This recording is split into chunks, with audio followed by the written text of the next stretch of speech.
So I'm replacing the Whirly Bird. I've put it back up, I've covered up the hole, and I'm just about to remove the plastic cover on the hole I put there in case it rained, and replace the Whirly Bird.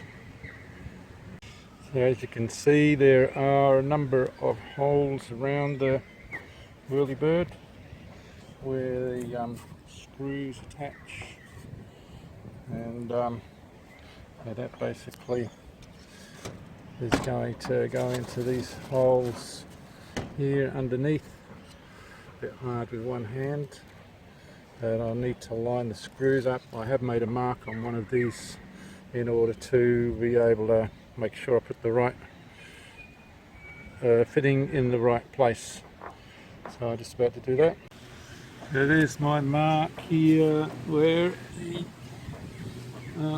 the screw hole was, and the Whirly Bird has gone quite easily back onto the location. It does seem to be turning quite a bit faster now, although with the speed of the camera it looks like it's almost going backwards.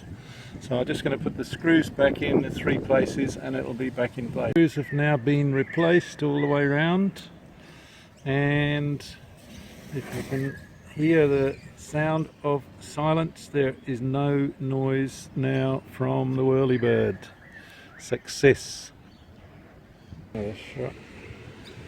So there we are, Whirly Bird all quiet, and roof in a very good order, having been painted fairly recently.